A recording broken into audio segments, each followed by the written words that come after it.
Infinite Grayscale. It's a label run by Paul McDavid and Cornelius Quabe, two artists, visual artists, who have a beautiful label which only releases 10 inches. And one side is a print, a sieve print, an image, and the other side is one track. I did one solo record on Infinite Grayscale, and Mouse and Mars did one record called Lichter. And Infinite Grayscale asked me to represent the label at a night of different labels coming together in Wedding. It's a part of Berlin, in a space that's quite round, and I wanted to try a piece that has different speakers and different sounds come only through those specific speakers, so a discrete multi-channel loudspeaker piece.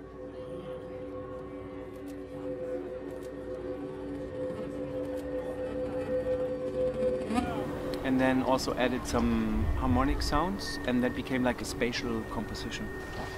And I called it Glottal Wolperdinger, and Paul McDavid made a beautiful drawing for the idea of that piece.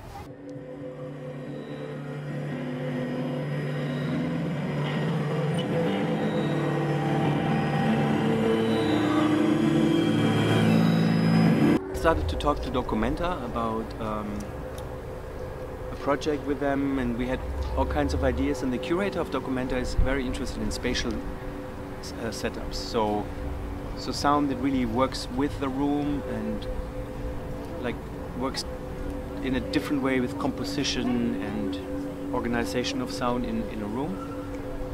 And so I told him about the piece. He came to Berlin, we spoke in Berlin, and then he heard a recording of the piece, and he was like, "Oh, what is this?" I said, "Yeah, that is made with these feedbacks and then harmonics that coming from the feedbacks kind of becoming a piece," and I did it once.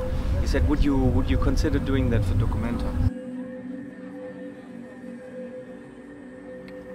I don't think there is per se political music. Music doesn't have that direct political quality, but music can be a very strong alternative to a political debate and a political discussion.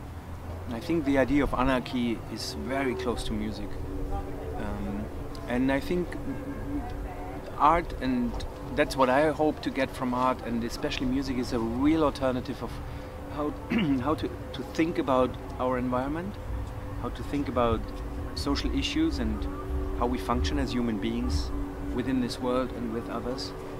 And yes, in a way I think the piece is a political piece, because it's absurd and it's resistant and it goes its own way. It's not according to traditional rules. It's kind of an anarchic piece, but it's also gentle.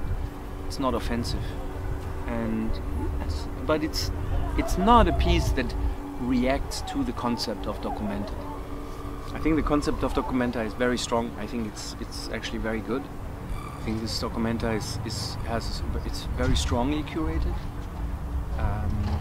But my statement is always like a counter, like a parallel world, so to speak.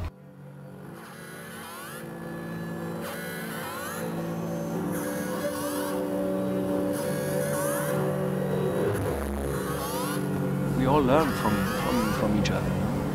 And text and body, movement, dance, science, cooking.